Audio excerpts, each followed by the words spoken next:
Hi,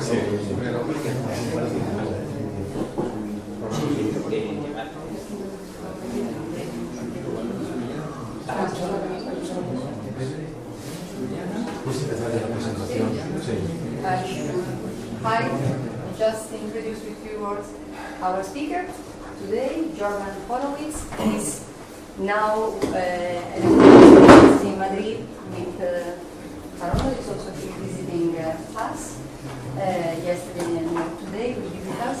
And so Jordan did received his PhD in 2011 in Maryland University with a thesis about non-autonomous molecular systems that were modeled by driven stochastic processes, and the thesis was supervised by Christopher Jarzynski.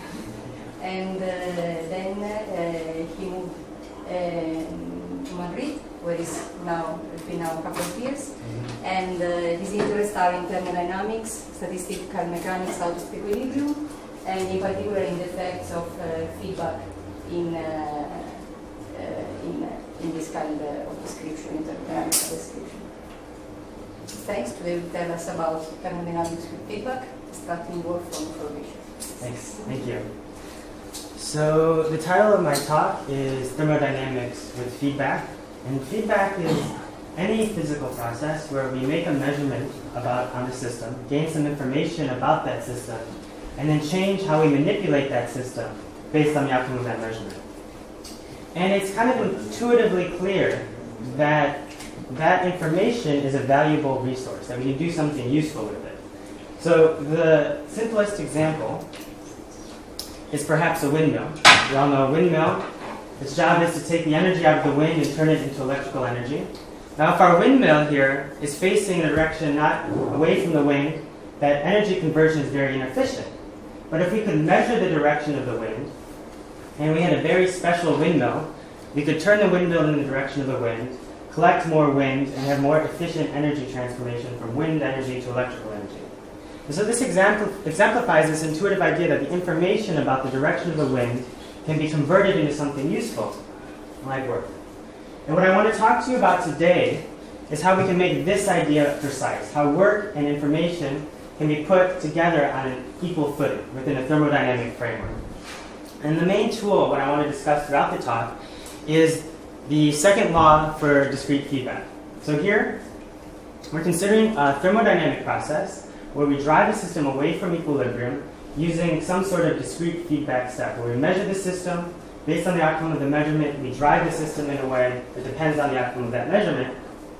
And the amount of work dissipated when we do that driving, plus the information we gain from making that measurement of the microscopic state of the system, must always be positive. And we call this the second law for discrete feedback because in the absence of feedback, we have no information, and this reduces to a standard statement of the second law that the work dissipated must always be positive in a thermodynamic process. Why discrete? Discrete just means I'm going to make a measurement at a particular time, a fixed time, and then I'm going to do something over another fixed time. You could consider more general situations that are continuous, where I'm continually monitoring the system, and based on that collection of information, I do something continuously. The framework for discrete is just simpler. So this was originally developed by two Japanese guys, Takahiro Sagawa and Masahiro Ueda, a couple years ago for quantum systems in one feedback loop. It has been subsequently extended by myself and Suri Vaikutanathan and a couple other groups to multiple discrete feedbacks. So this can be quite general, but I'm going to be discussing just one feedback loop throughout this talk. Okay, so instead of jumping right into a proof of what it is, I want to go do an example first. I'm going to start with an example of the Szilard engine to show you all the different quantities and an example how they work together and how they should always be, how they conspire to become positive. I'm going to then go on to prove the statement using techniques from non-equilibrium statistical mechanics that have been developed in the last 10 years for the analysis of a collection of predictions known as the fluctuation theorems, and I'll go into a little more detail later. Then I'm going to use that more complicated analysis because then it will allow me to extract more information from this inequality, particularly what types of processes are maximally efficient in the sense that they convert all the information into work, we'll find that these processes are feedback reversible, that is, they're indistinguishable from their time reverse. And then based on that intuition, I'm going to give you a recipe for designing optimal feedback engines, that is, that thermodynamic engines with feedback that extract all the information as work. And if there's time permitting, I'll talk a little bit more about the energetics of the information processing, in particular, the work, the thermodynamics of actually making the measurement and recording that information in a physical system. And then I'll conclude with some broader perspectives. So let me go to the Szilard engine, the canonical example of feedback in thermodynamics. And the Szilard engine is made up of a single ideal gas particle in a box of value V in thermal contact with a thermal reservoir at inverse temperature beta. What I'm going to do is I'm going to do a thermodynamic process where I rapidly insert a wall into the center of the box, dividing it into two equal halves. And then I want to make a measurement of whether the particle is on the right or the left, and then implement a feedback protocol based on the outcome of the measurement to extract work from the system. But I'm not going to make a perfect measurement. That is, there's going to be some probability of measuring the particle to be in the wrong side of the box. In particular, the probability to measure the particle on the right when it's actually on the left, I'll call epsilon. And similarly, the probability to measure the particle when it's on the left, when it's actually on the right, the same probability, epsilon. The original presentation by Szilard had perfect measurement in which epsilon was equal to 0, but this generalization will prove useful. So based on the outcome of the measurement, I'm going to change the position of the wall to extract work, and I'm always going to label the position of the wall with this parameter lambda. It's my external parameter, the thing that I can control in my system. It's the dial that we as experimentalists can control. So what is the feedback protocol? There are two protocols depending on the outcome of the measurement. If I measure the particle on the left, what I'm going to do is quasi-statically and adiabatically move the wall to the right until the volume fraction on the left-hand side is alpha. And then I'm going to quickly remove the wall. I'm going to call this sequence of steps, this protocol for moving the wall, lambda superscript L, for the protocol I implement in response to the left measurement. Similarly, when I measure right, I'm going to do the mirror steps. So when I measure the particle on the right, I'm going to move the particle to the wall to the left quasi-statically and adiabatically until the volume fraction on the right is alpha, and then I'm going to remove the wall very quickly.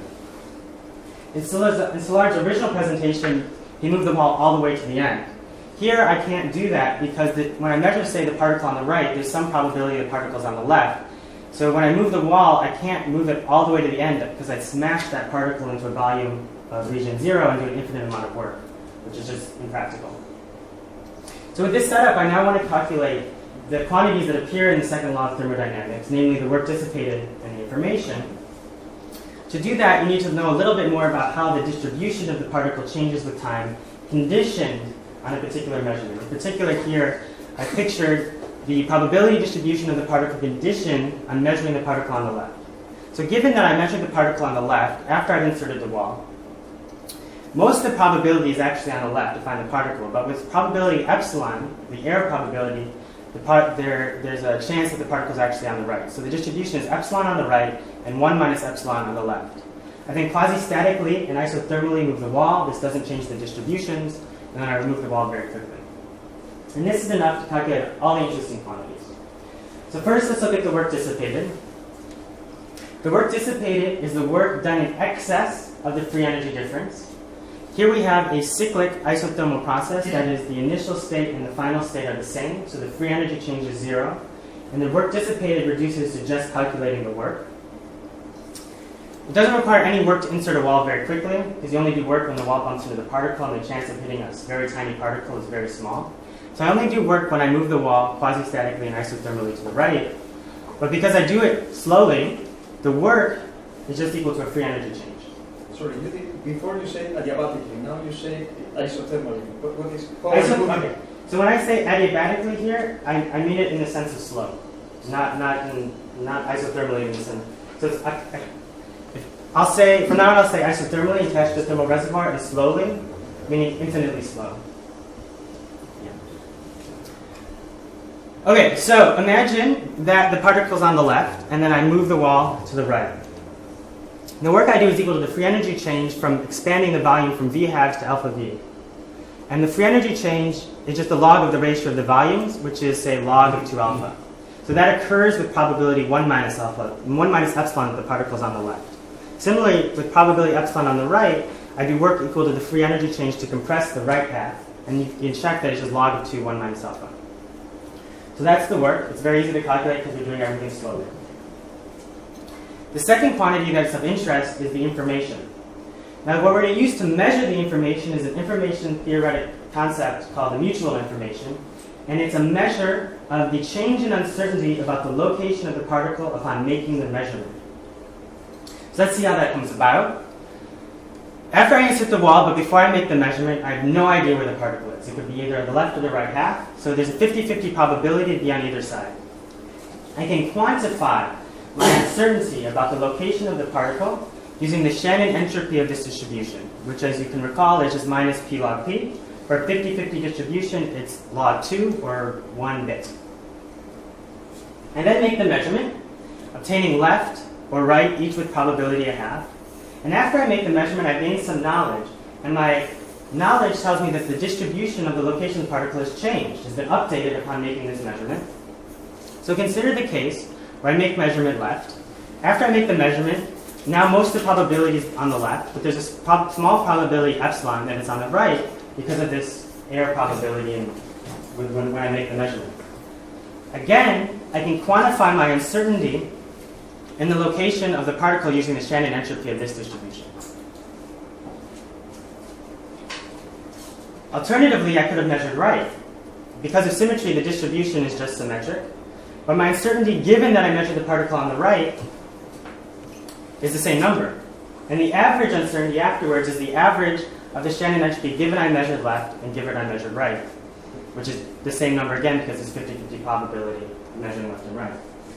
The change in the number of the initial Shannon entropy and the final Shannon entropy is my information. A fairly complicated expression. You don't have to look at it because I'm going to make a plot. Oh, Jesus. So here's a plot of all those quantities as a function of the error probability epsilon. First, look at the work, the long dashed line. For small epsilons, yeah. Excuse me, just I don't understand what you mean work. I know what work is. You say information. I understand in terms of probability, but then you mix the two things. So these units have this. And so in this unit, in this graph, the units of temperature are 1. So in the original statement, it's beta, the work dissipated, plus the information must be positive. So work dissipated units of energy, beta units of 1 over energy. So this is dimensionless, and this is dimensionless. But in this plot, I chose beta equal to 1 to make my life easy. So in this plot, work is dimensionless. Yeah, and I'm not sure what that means. So. Never mind. Yeah. It's working units of kT. Yeah.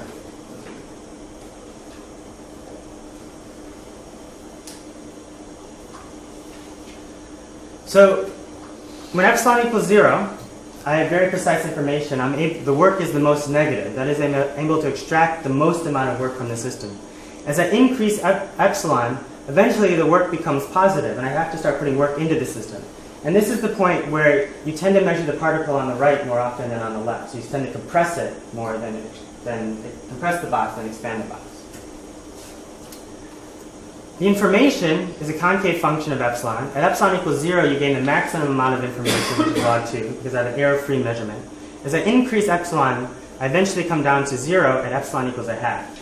And at epsilon equals a half, you gain no information because you can't actually localize the particle with a 50-50 error probability.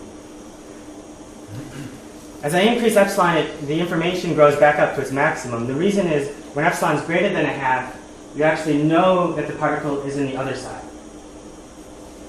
What's important, though, is that the sum is always positive, in accordance with the second law, and that there's a minimum, at which point the work equals the information. All the information is turned into work. And one point I'll be stressing today is how we find out what that number is in the physical significance. So, okay. Let me move on to now discuss the second law of discrete feedback and give a simple proof for one feedback loop. I'm going to use some techniques from non-equilibrium statistical mechanics, and the motivation for these are that it's been useful before, so we're going to try and use it now. And basically the things I'm going to consider are thermodynamic quantities along individual trajectories, like the work along an individual microscopic trajectory of my system. And I want to see how that quantity, the statistics of that quantity, behave under time reversal. So here's the thing I want to prove. Okay, so a little math, a little setup. My system of interest, I will locate the system in phase space at time t with a z sub t. So for our Szilard engine, it's just the location of the particle in the box. And I'm going to be controlling some external parameter, which I'll call lambda. And for the Szilard engine, it's the location of the partition. And now I want to do a thermodynamic process. Now a thermodynamic process is going to be a specific specified sequence of macroscopic actions that we're going to take on the system to manipulate it. These are the following. First, I will equilibrate the system at inverse temperature beta by bringing it into thermal contact with the thermal reservoir at inverse temperature beta. And then I'm going to make a measurement of some observable m, whose outcomes I'll call lowercase m. In the Szilard engine, it's left or right. And the probability of that measurement outcome will only depend on the location of the system at the initial time. So in the Szilard engine, it only depends on the location of the particle after I insert the wand. And then let me just denote P of m, the probability of getting any particular measurement outcome, irrespective of the location of the system. Based on that measurement outcome, I'm going to then change my external parameter in some way from time t equals 0 to time t equals tau. And I'll label that protocol for changing the external parameter as lambda sub t to the m, where the m tells you that your protocol depends on the measurement outcome. So for the Szilard engine, if I measured right, I move to the wall to the left. If I measured left, I move the wall to the right. In time tau, I'm going to fix the external parameter and let the system re-equilibrate back to inverse temperature beta. And if I repeat this process over and over and over again, each time doing each step, initializing, doing the feedback, re-equilibrating, the microscopic trajectory the system takes out through phase space will be random and different. But that ensemble of trajectories I can use to study the statistics of the process. And I'm going to denote gamma as the trajectory. That is the path through phase space that the system takes every time I do the sequence of macroscopic control steps. And in every realization, it will be different due to the interaction with the thermal bath or the random initial conditions because we start in equilibrium. There are a couple proper things we're going to look at. One is the work along the trajectories. That's a pretty common thing. So I'm just going to move on to focus on how we look at the information production along individual trajectories. So I'm going to give you a quantity. I'll call it the change in uncertainty. It's a functional of the trajectory in the protocol. And it's the log of the probability along that trajectory to get that measurement outcome given the initial state, divided by just the probability to get that measurement outcome. So imagine a realization where you get measurement outcome m. Then I form this quantity and I assign this to be the change in uncertainty along that trajectory. The reason I've chosen this quantity is because it's average over all realizations. Doing this process over and over again and averaging this quantity for each trajectory, I get that mutual information that appears in the second law. Now finally, one bit of notation, the probability to observe any particular trajectory or protocol in this ensemble of realizations, I'll denote with italic B. So this tells me every time I do this process, there's some probability that I see a particular microscopic realization. Okay, so that's the first setup. That's my feedback process. The second tool is I want to understand how things behave under time reversal. In that sense, I need to just tell you how to do feedback in a time-reversed way. So doing it backwards. Now the naive thing for doing feedback in time reversal doesn't make a lot of sense. Because imagine I start the system, I make a measurement, and then I do a protocol to do that measurement. Now I want to do things backwards. I would then do that protocol and then make that measurement to determine which protocol I was supposed to implement at the beginning, which is acausal. I can't make the measurement at the end to determine the protocol. So I'm going to give you another thermodynamic process that's not the strictest sense of time reversal, but that will prove useful for understanding these types of processes. I'm going to call this process the reverse process. And in the reverse process, what I'm going to do is instead of implementing the forward protocols, I'm going to be implementing the time reverse protocols. So remember, if I measured left in the original process, I move the wall to the right, and then I took it out. In the reverse process, I'm going to put the wall in slightly to the right, then move it quasi-statically and isothermally to the middle, and then take it out again. So I want to figure out a way of implementing these reverse protocols in some sort of consistent way. I've already told you I can't do any measurements because it doesn't seem to make any sense. So I'm going to propose the following scenario.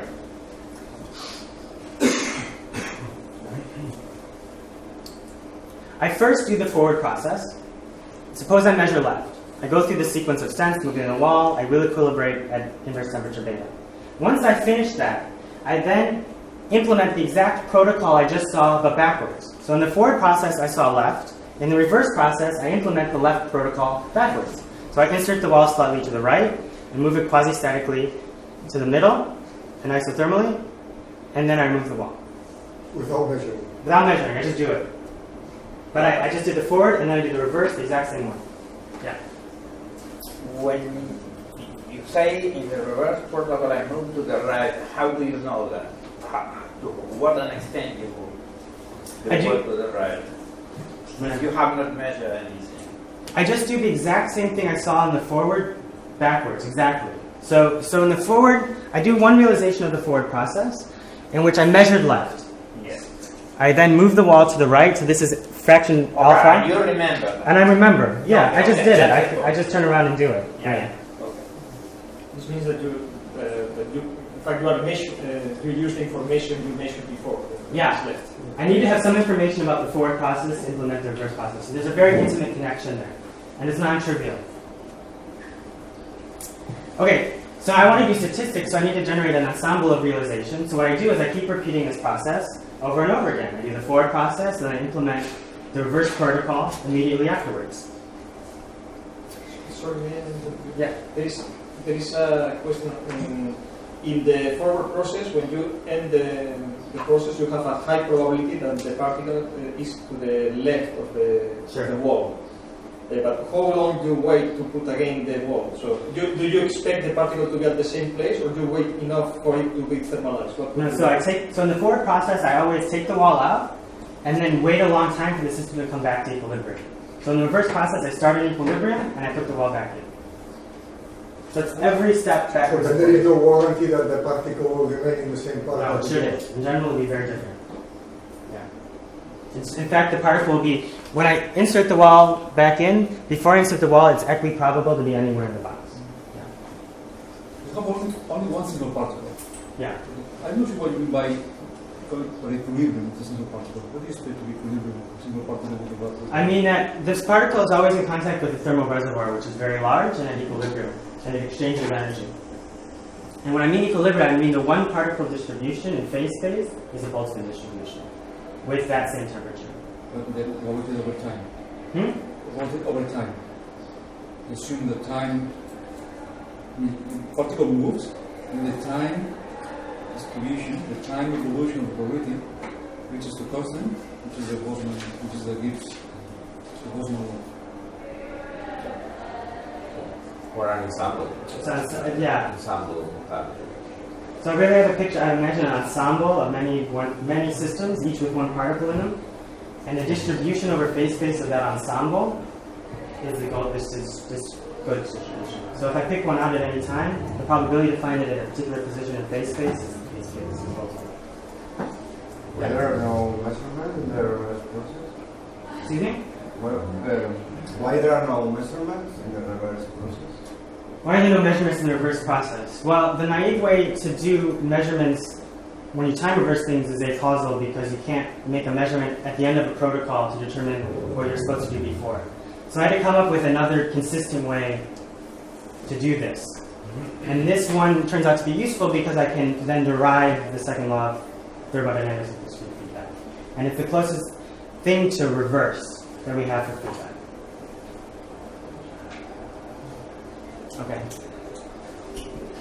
Okay, so in the reverse process, the actual protocol that I implement is random because the protocol I implemented in the forward process is random.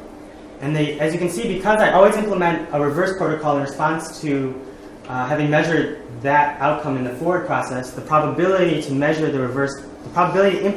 the reverse protocol is the same as the probability to measure that protocol in the forward process, to measure that outcome.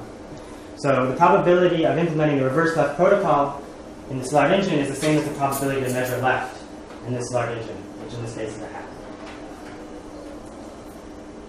So to kind of summarize, I now have a feedback process. I now want to do a reverse thermodynamic process.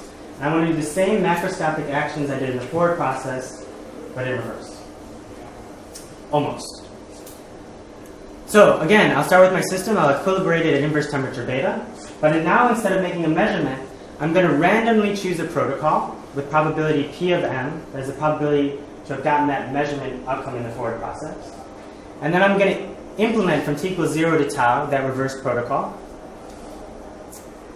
And then at t equals tau, fix my external parameters, and then re-equilibrate at inverse temperature beta. I repeat this over and over again. I generate an ensemble of realizations of my reverse process, upon which I'm able to study some statistics. Moreover, I assume that the microscopic dynamics are time reversal invariant, and therefore, any solution of the forward process, any trajectory that appears in the original feedback process, has a time reverse trajectory with the momentum split in the reverse process. So all trajectories come in pairs. Every trajectory in the feedback process has a reverse, time reversed trajectory in the reverse process. So, but if you have done many direct processes, and now the probability to choose a random protocol for the reverse process means put the wall anywhere. No. I always do in the reverse process the reverse of the forwards. So I can't put the wall anywhere. I always have to do the feedback process backwards. So I can only put it. But if you have many of the forward processes and then you choose randomly one of them, it's equivalent to choosing putting the wall anywhere. I'm not sure if I understand what you mean by putting the wall anywhere. So you mean anywhere in the box, or either on the right hand side or the left hand side? I mean anywhere in the box. No. Because the forward protocol, there will be processes that can finish it at completely different places. No. The wall always goes in. I make a measurement. If it's left, and I move the wall always to the exact same spot, so that the volume fraction on the left is alpha. And then I take the wall out.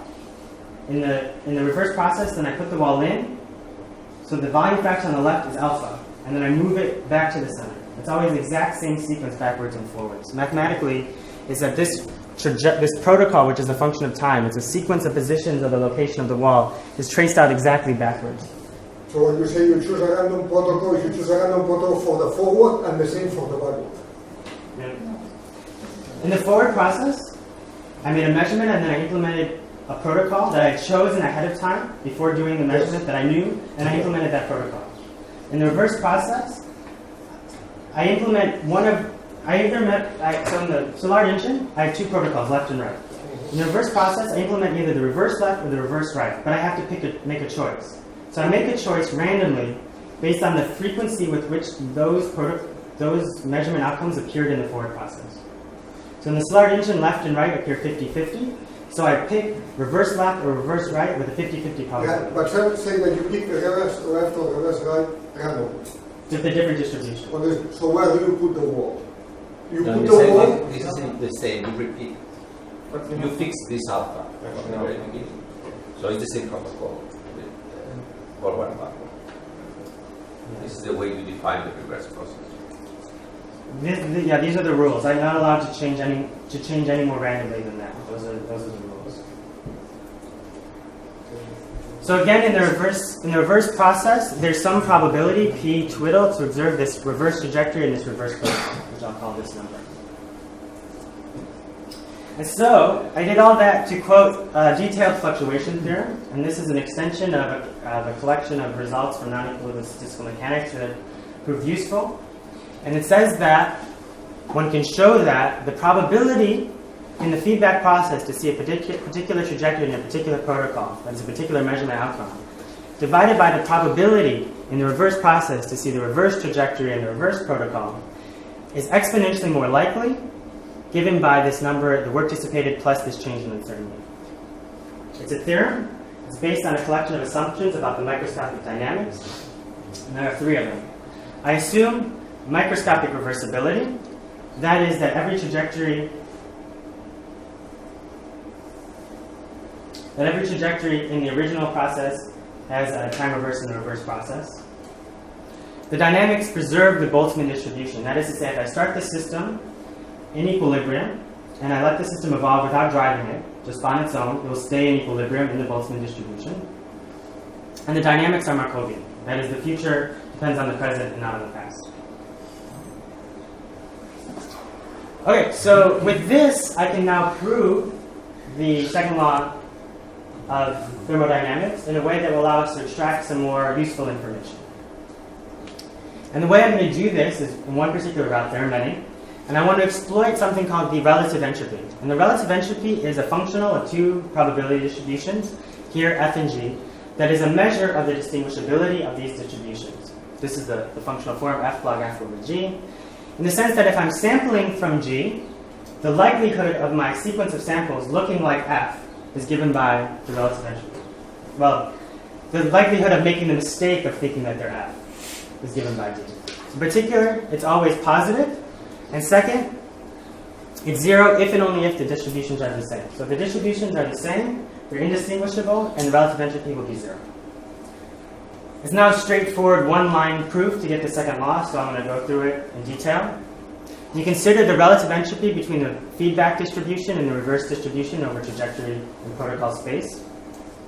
So you integrate over all trajectories and protocols of the average of the log of the ratio of these two distributions. But this part in blue, by the detailed fluctuation theorem, is just this exponential, which you plug in. And you find that the quantity that the relative entropy is equal to is just the average over the feedback process, the average over all those feedback realizations of the work dissipated plus the change in uncertainty. So, putting this together, you find that the work dissipated plus information, which is the quantity on the right, equals the relative entropy, and must always be positive. So this holds for a broad class of physically interesting, experimentally accessible systems that satisfy the sequence of assumptions that I pointed out in the beginning. Okay. I looked at the relative entropy as a method to analyze this system, but the detailed fluctuation theorem lets you prove a collection of other fluctuation theorems that in pre-feedback have had a bunch of other people's names. I've put a selection here. You can look at exponential averages. You can look at work information distributions or at the relative entropy as well, as I showed before. So in each one has been shown to lead to interesting insights depending on the types of problems you want to analyze about this, the irreversibility of processes or the amount of dissipated work and these types of questions. Okay, so I went through that particular derivation because I now want to ask the question, very simply, when is this inequality an equality? And I claim that this inequality is an equality when the process is feedback reversible. That is, when the feedback process is indistinguishable from the reverse process. And these processes are important because they turn all the information into work. So they're optimally efficient. So it's best, instead of to prove it, to give you an example and see how that comes about. So let's go back to our Szilard engine. Let me remind you, you have a particle in a box, you make a measurement left or right, you move the wall to volume fraction alpha, and then you remove the wall. And we looked at the work, the information, as well as the sum. And we saw that the sum was 0 at 1 minus alpha, where alpha is that volume fraction. So when the error probability is 1 minus that volume fraction, the process turns all the information into work because the sum is 0. So how do we see that? To do that, I need to go look at how the distribution of the system evolves in the reverse process conditioned on implementing a particular protocol. Recall that the protocols are random. So I'm looking at, given I implement the left protocol, what is the distribution of the particle? So in the left protocol in reverse, I insert the wall to the right quickly, and then quasi-statically and isothermally move it to the middle, and then remove it. Prior to inserting the wall, the particle is equally probable to be anywhere because it's in equilibrium. I then insert the wall, and then the volume fraction on the left, alpha, is exactly the probability to find that particle on the left. Therefore, the probability on the right is 1 minus alpha. After moving the wall quasi-statically, it doesn't change the probabilities, and then I remove the wall. So I gave you a similar picture at the beginning. This is the evolution of the distribution conditioned on implementing the left protocol in the original feedback process. This is the distribution of implementing the left protocol, reverse left protocol in the reverse process. And you can see in general they're different. But if I substitute in that minimum value, when epsilon equals 1 minus alpha, when the work equals the information, you immediately see that these two are the same. And this is an example of feedback reversibility. The distributions are identical in the feedback process and the time reversal.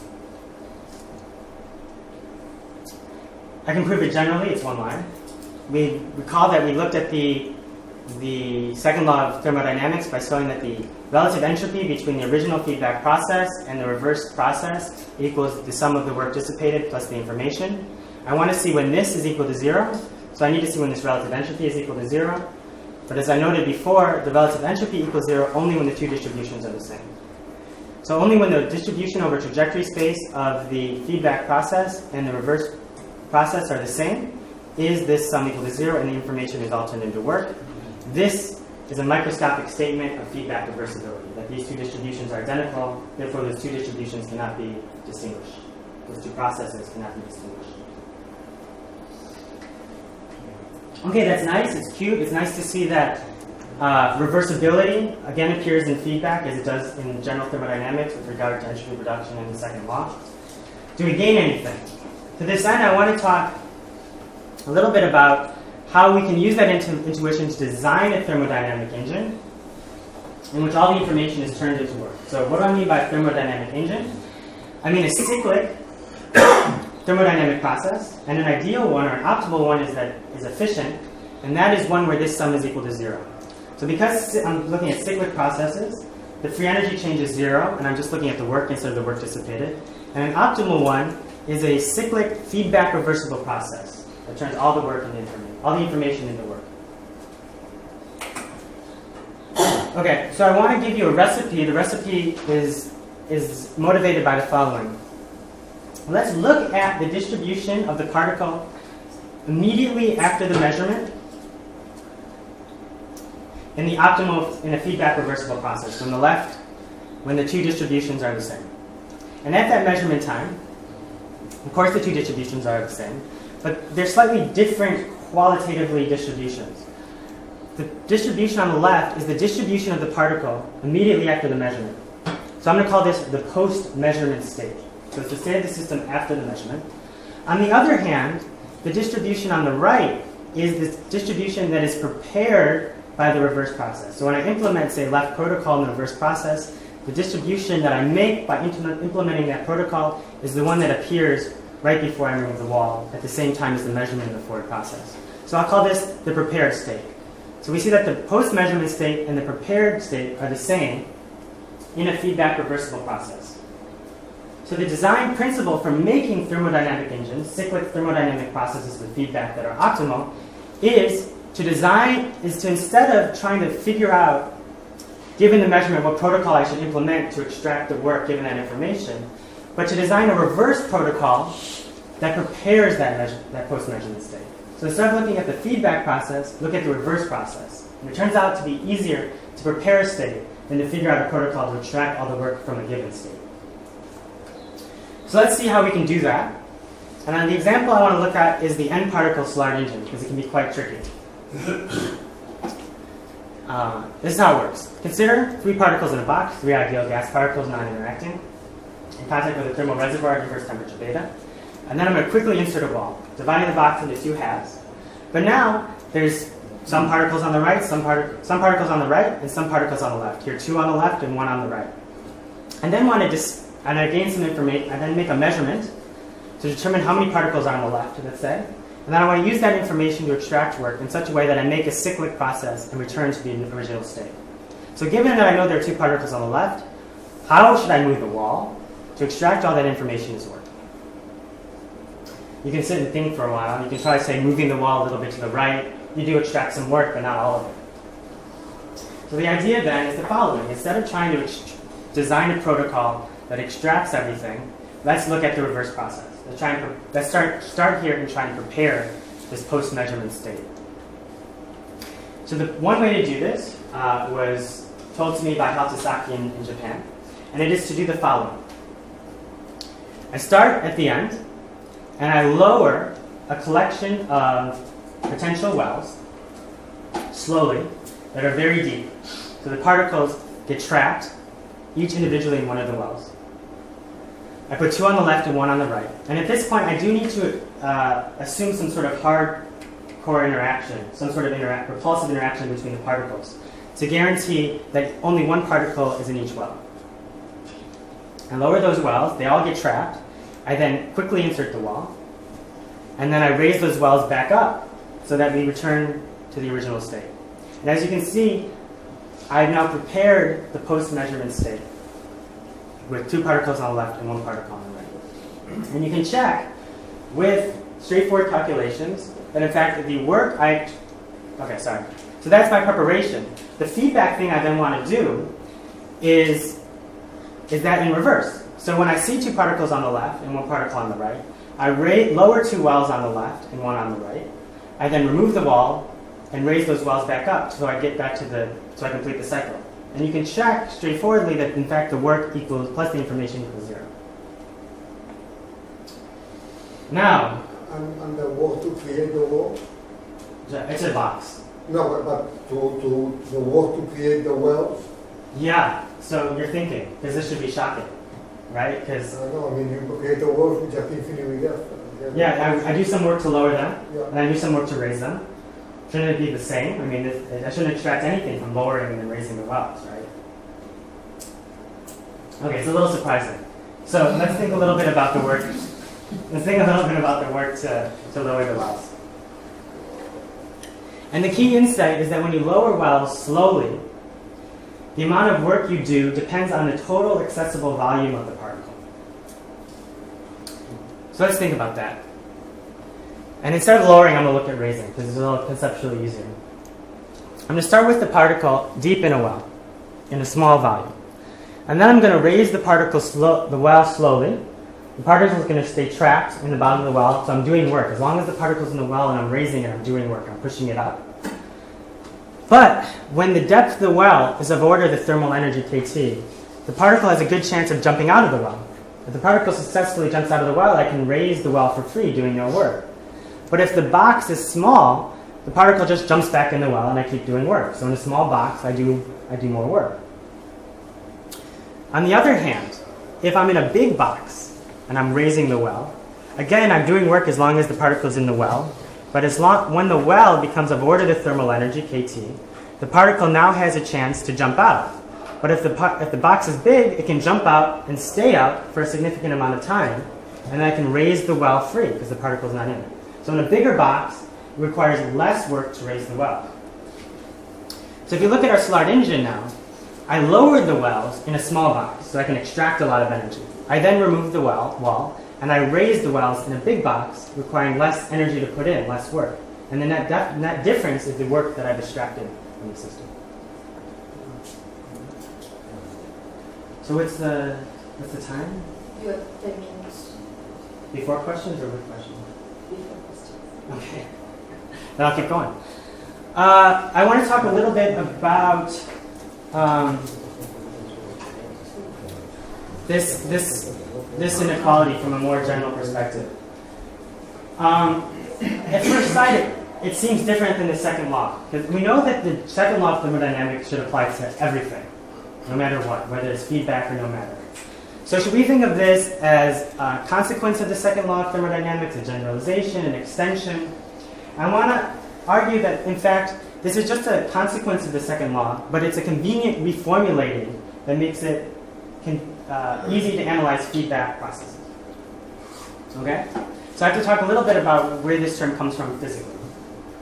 And the idea is that we've learned from Bennett and Landauer a long time ago that when you make a measurement, the outcome of that measurement has to be stored in another physical system so that you can read it and implement the feedback. And the storage of that information requires some entropy production. Well, in particular, the storage and later erasure of that information requires some entropy production. So whenever I'm analyzing feedback, I should really be thinking about a system and a memory device in my environment. So now the idea is, instead of just looking at my system, I now want to consider a very, very big super system and put all of my different parts in it together and stand outside. Now my system's closed. The second law of thermodynamics, the regular one, tells me that the entropy production has to be positive. There's no other choice. So how do we think about that? Here we have our system. We have our memory device. They're both connected to some thermal environment. And we're turning some dials, changing the system, altering the memory device to record that information. What does the second law tell us? Well, first of all, we already know that the work dissipated has to be greater than the information I gain when I make the measurement. That is when I record the information in the memory device. But I also have to record that information. And later, I'm going to erase it because I want to do a cyclic process. How much work do I need to do that? As long as I'm doing a cyclic process, that is, I start in the same initial state and final state, I know that the total work has to be positive. So I need some number here that tells me that this number is always positive. And what Sagawa and Ueda showed a little while ago for fairly general models of memory, that the work to process the information, that is the work to measure, record that information in a memory device in a physical system, plus the work to erase that later, if you're going to do a cycle, must always be greater than the information gained in that measurement. And if I plug that in to our work accounting of our super system that's closed, we now say that the work dissipated is greater than minus the information. The work processing the information is greater than the information. So their sum is always positive. And the second law works just fine. So the real question now is, if it's just the second law, why did I just spend 45 minutes explaining to you all this other stuff? Because you could just start with the second law. And I want to argue that we do things like this in thermodynamics a lot. We trace out parts of the system that we're not interested in and look at just parts that we're interested in so that we can study the thermodynamics very simply. In particular, I want to look at how we use free energy and make a comparison between free energy and information. So imagine I have a closed supersystem, and there are two parts. There's my system of interest, and then there's the environment. Now, if the system is completely closed, I know that any process that takes place here, the total entropy production, which is the entropy production of the system plus the environment, must always be positive. And you could do all of thermodynamics on this level. I mean, there's nothing stopping you. But if the environment is ideal, as in a thermal reservoir is very large, has an infinite specific heat, you can simplify this and replace the entropy production of the environment with the free energy difference. So basically, work minus free energy is a simple rewriting of the second law when your system of interest is coupled to an ideal thermal reservoir. And then it's easier to analyze this equation than it is to analyze the full second law of the total supersystem with all the degrees of freedom of the thermal reservoir. And all I want to say is that because in the same light that this is useful, when we're doing feedback and we put an I instead of the delta F, it's equally as useful. We learn something about the system without worrying about the details of the memory devices and all those things. So let me give you kind of a broader picture. I focused very specifically on particular thermodynamic processes that are driven away from equilibrium and with discrete feedback. That is, I make a measurement and I do a protocol. I make a measurement, I do a protocol. Since this work originally started in 2008, there's been a number of other extensions. Actually, the original paper was interested in quantum feedback, so making a quantum measurement on a system and then implementing a feedback protocol. It's subsequently been extended, these ideas, to systems that don't relax to thermal equilibrium, but relax to a non-equilibrium steady state with dissipative currents. You can also consider continuous feedback, where you're continuously measuring and continuously feeding back that information. And there's also been a number of model studies on feedback, so we're starting to get a kind of feel for efficiencies and what can actually be accomplished in a real system. So with that, I'll conclude. I presented to you the second law of discrete feedback. It's a formula that allows us to see how information can be converted into work. Based on a proof of that, using non-equilibrium statistical mechanics, I showed that feedback reversible processes that are indistinguishable from the reverse process, are optimal in the sense that they extract all the information as work.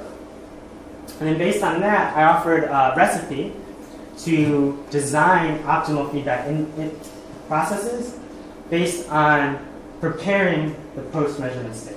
So thank you very much.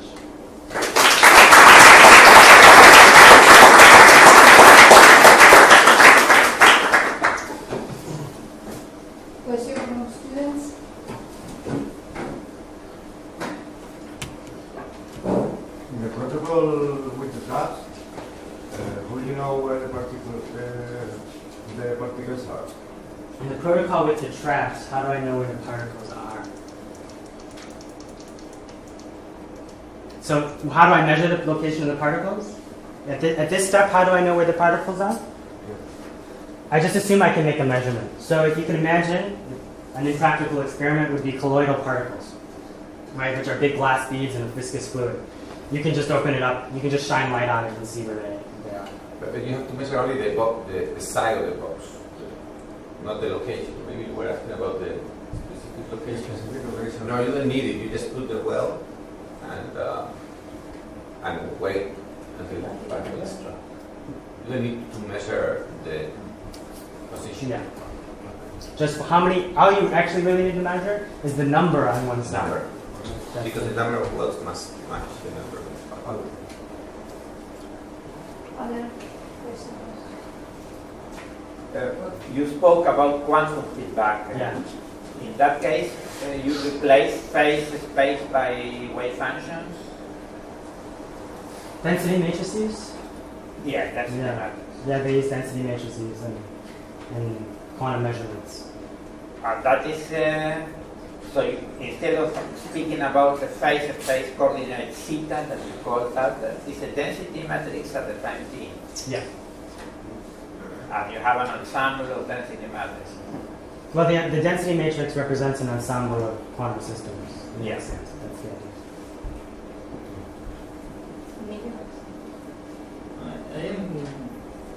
I don't understand what is the meaning of the optimal device. I mean, you have shown that the optimal device, all the work. So I have two options. I don't know what is the correct one. All the work you extract from the system is used to store information in this, or is the reverse? You stored and erase the information, and from this you get energy or work to act on the system. What is the right So you're asking a question of the optimal